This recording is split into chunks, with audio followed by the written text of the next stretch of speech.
I told Michael Wilbon years ago, I said, if you start this Pardon the Interruption show, you're going to be stuck with Kornheiser for 20 years.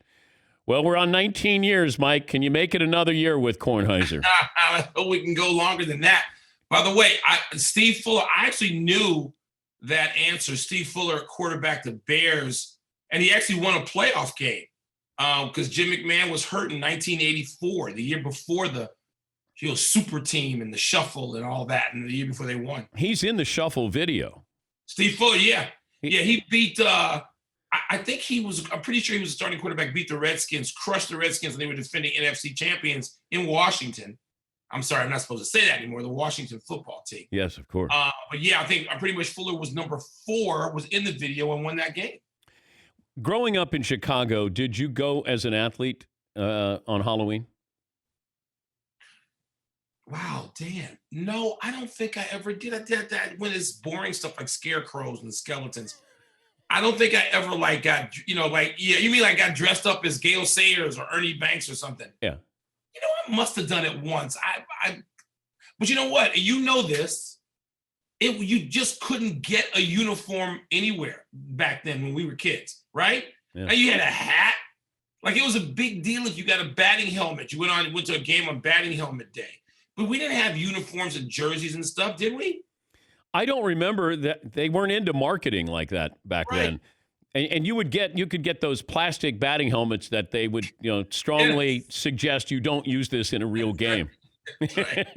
That's it. So I think Scarecrow and Skeleton was as good as it got for me. All right, let me start with Tony La Russa going to the White Sox and A.J. Hinch to the Tigers. I was surprised that the negative reaction was more towards La Russa coming back to the White Sox than A.J. Hinch going to the Tigers. Why is that? Because we have a generation divide. We have a generation gap. You and I grew up in what was called the original generation gap, right? Between us and our sort of slightly post-World War II parents. That was supposed to be the big generation gap. That's nothing. That is nothing. We came around ultimately to, I would say to my father, is all you want to do listen to Nat King Cole and Frank Sinatra? And then in 30 years, I listened to Nat King Cole and Frank Sinatra, right? Yeah. And then my parents said, oh yeah, I'll try some Marvin Gaye. I'll have some more Marvin Gaye. I'll have some more. That is not happening. That is not happening now. We have a generation gap, which is frightening. And I'm sure I'm told there are people in the organization, not to mention players who just look at La Russa as some fossil. And they don't want anybody who's not their age looking at Instagram all day. We have a really serious, uncrossable, making up a word now, not spannable generation gap in the world. And this hire, that's why I think we're hearing so much negativity about La Russa. Well, a couple of things came to mind when I saw the hire. I was like, of all the people available, why Tony La Russa? And why does Tony want to come back and manage now at his age? That's a young team. It's a playoff team. And then you also had this, he's not going to embrace analytics. And I go, wait a minute. That's what you're bothered by, that Tony won't embrace analytics? We just railed on Kevin Cash with Tampa embracing analytics. Now we want to make sure that Tony La Russa is going to embrace analytics. I'm thinking Tony was embracing analytics before I think any other manager was. Yeah, to a degree. And that's the problem with today's baseball. You have so many people who just want to they don't want to embrace. They want somebody to be slavishly devoted to it. They'd rather have a mathematician. They want all the business guys. They want guys who study and favor probability. They don't give a damn about having a manager who understands, just the human element, the human condition. The fact that a guy and his wife might be having a baby and he's going through something for 2 or 3 weeks at home. They don't want, just straight numbers. We don't want to have you actually manage people. I thought baseball took a massive step back a couple of nights ago. Massive step back. I thought it was a bad night for sport that we had a pitcher removed while he was trying to become Sandy Koufax or Bob Gibson for his team. I thought it was awful. I asked Johnny Bench about that, the role that the catcher can play, because that's who I want to hear from. Yes. The catcher is going to say, Skip, they're not even close on these pitches, or they're catching up to him. His curveball doesn't have bite. That fastball, it's getting up a little bit. Now, if you tell me that, right, that's what I want to hear. Not this guy when he gets into third time around in the lineup, he gets roughed up. I would have just left him in for Mookie Betts. I would have. No question to see how he got through that because he had struck him out twice. But Dan, they don't give a damn about what the catcher has to say. They're just studying cards. Yeah. Just think about and baseball's the worst, the most offensive at it right now. But think about pro football. You have coaches, they're not thinking about the logic in the moment going for two and what their team's morale is and what the opposition. No, they got a card. They're looking at statistical probability. It's. But this is where pitching staffs are headed, which I don't like it. I don't either. But you're looking at what this is going to be. Is this just a phase? Nope. This is why so many people are up in arms about La Russa. It's not a phase. If it's a phase, Dan, it's one that you and I are not going to be on the other side of the end of the phase. Yeah. But I think we're looking at this is the way the sport has gone. And I can't anticipate what trend might replace it 20 years from now. And I get it. I don't want to spend $300 million on Garrett Cole if I can spend $7 million apiece on 10 relievers who throw 100 miles an hour, and that's what their job is going to be. I mean, we're not going to see a contract like Garrett Cole's again in baseball because you don't need a starting pitcher. You might see those contracts for hitters, but you're not going to see it for a starting pitcher. Unless it's the Yankees unless somebody's a wild card so out of 30 teams, how many are going to not be, everybody has embraced in analytics. How many are not going to be slavishly devoted? Who's going to be a thinker? Who's going to be an outlier? I mean, there'll be somebody. But the Dodgers, even with that payroll, they took Andrew Friedman from Tampa, so they took that philosophy and attached it to a big payroll. But the fact that we went, the Dodgers this is a bullpen game. They have two starters. They have two starters who matter. I know, but just the fact that you go, this is a World Series. We always got caught up in those pitching matchups. Like, who's starting game two? Right. The bullpen is. That's what I mean. The Dodgers only have two starters is what I should have been saying. Yeah. Only have two. I mean, who's gone into a postseason being fine with that? Not having David Price, too, because he opted out. He would have been their third. He's Michael Wilbon from Pardon the Interruption.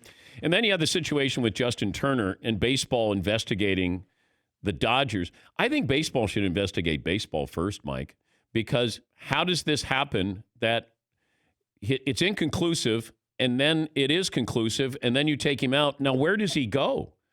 And then what? He's not cordoned off. Why are we allowing results? When a game starts, should we be allowing for test results? They've been around everybody, and then you had what happened after the game as well, which I understand your teammates are fine with you. I'm not fine with Justin Turner being around the wives or girlfriends because they did not sign up for this. Here. The players did, but we had no positives for 58 days or whatever it was. And you have women. I think there was one woman who was pregnant. Pregnant, yeah. Yeah, and they're out there, and everybody's intermingling, and I had a real problem with baseball, and then Justin Turner was extremely selfish. He was, and I'm trying to figure out if I might hold the Dodgers more accountable because they knew Dan. And I agree with you about why are you having results brought down in the middle of the game? Well, they couldn't have gotten that done at 6:58 before the team Eastern, before the teams took the field. But the Dodgers have to have some accountability. I mean, a large amount of accountability. At least once, I presume it was baseball, told the Dodgers. Yeah. At that point, obviously there's got to be more protocols if you need more protocols. Well, apparently you do. But I don't know. The Dodgers and Turner, and I wonder where this is going.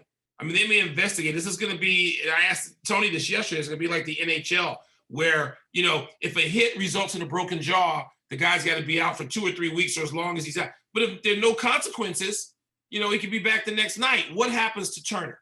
who particularly is a free agent, is it based on consequences suffered by others Yeah. because of his actions? I don't know that I want to see that, but this is hard. This is I think you even brought up like a sliding scale. Sometimes our reaction or the punishment has to fit the crime. Well, what's the crime? If nobody tests positive here, is he fine? Is his fine not as large? right. Or if somebody happens to test positive, and he might have said, "Hey, I'm a free agent. I may never get to this point again. I may not be with the Dodgers next year. I'm going out." And I'm going to sit there in the photo, and I'm going to be part of history. He just didn't realize what part of history he's going to be involved in. And there could be, you hope just in terms of health and safety that this peters out, but it might not. The NBA, what is it? The NBA talking about Christmas. And if they start on Christmas, the amount of money, I guess the rough estimate is around $500 million. Yeah. If not, they wait another month. What do you do if there's no fan? Does this come down to if LeBron says, I'm spending Christmas at home this year, I'm not playing until January? Well, it could come down to him saying that, Dan, because obviously we know the influence he has. But I'm told yesterday and last night that there are quite a few players. Now, are the star players all aligned here? Look, if the star players are in lockstep and they just say, we're not doing this, is crazy, we're not doing this, and here's why. I right now, if you tell me over under December 22nd, I'm going to say beyond. I don't see it. And it's not just because of LeBron, but again, it's the word influencer in basketball starts with LeBron James. And I don't blame him. Now, I understand, though, that there are obligations. This is being driven by my bosses and the bosses at Turner. I mean, this is being driven by them. I mean, and I understand that no one wants to lose hundreds of millions of dollars. But what about the rank and file players who outnumber the stars, 10-1 in the NBA? What about the rank and file players for whom, I think it's $550,000 on average? So what about the average NBA player who has that salary? Yeah, because they're splitting the $500 million with the owners. Yes, $250 million. I think I figured out it's about $560,000 a piece on average. Are those guys going to be in lockstep? Yeah. Well, by the way, what are you up to these days? Now, nothing. There's no sports at night. have nothing.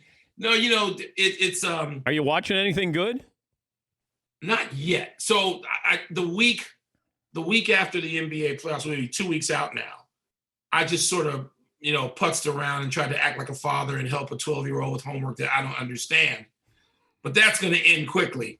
So it's like, you're on your own, kid. So I'm waiting. Like, are we going to get scripted dramas back? I'm not a reality TV person. I don't care about reality TV. Are we going to get scripted dramas? I know This Is Us was on. Are we going to get like all my shows back? Am I going to have that? Am I going to be forced to read? This is going, Dan, this goes back to when you and I were young in high school and there wasn't sports every night that we could see. And we had to be engaged by other things. Yes, there was sports, but not every night. There was Monday Night Football, and then you'd have to skip out till Saturday, right? Yeah. We didn't have stuff Tuesday through Friday. Well, that's why I think the invention of Big Monday on ESPN established ESPN SportsCenter, because you had big names, and then you had the Big 12 and the Big East, and it led into SportsCenter. And back then, you didn't know what the end result was, or you didn't see the highlight, and you have a built-in audience. I think that played a large part in being able to carry those games, and they went right into SportsCenter, and then SportsCenter sort of took off and became a thing. But when we were growing up, you got 3 minutes local, and then you got Howard Cosell on Monday night, who might show a highlight of your team That's right. at halftime. If you weren't shown, that was it. You were done. You were done. It was like a referendum on whether your team was relevant. If Howard got in there and you were in that 3 minutes, you got like 30 seconds of Walter Payton goose stepping in it for me. But we got all this time, and I get why. Look, remember a year ago there was all this talk about, one of the Atlanta owners said we should shift the season and end it in the summer. How quickly has that been knocked down, right?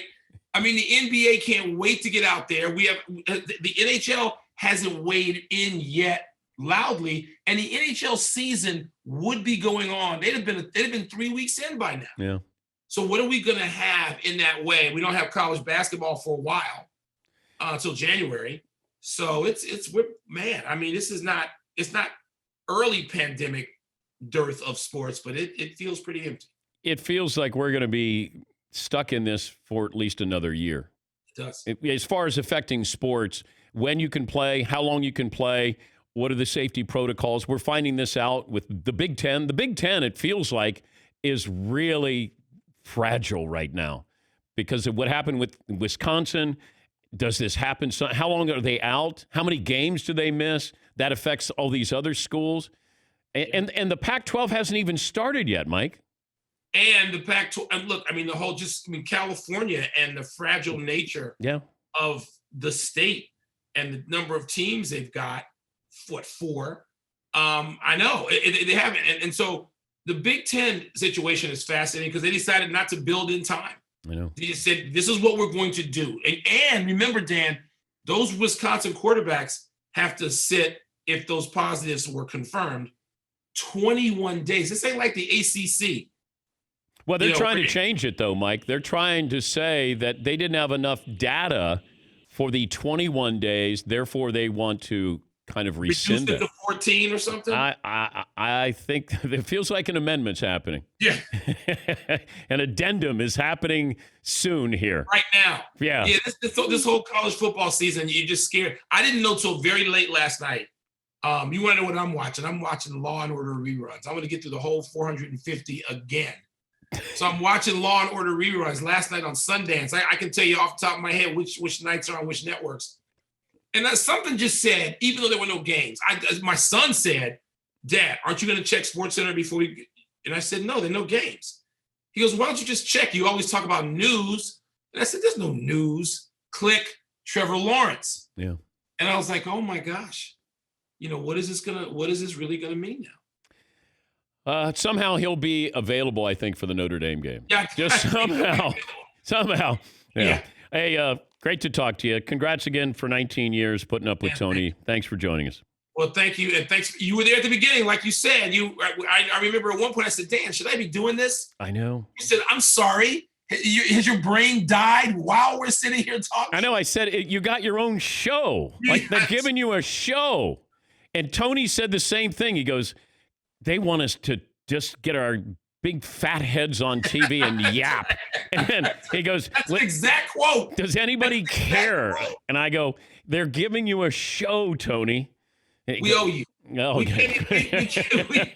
We owe you something, at least golf. We owe you something, so thank you. Let me co-host one time.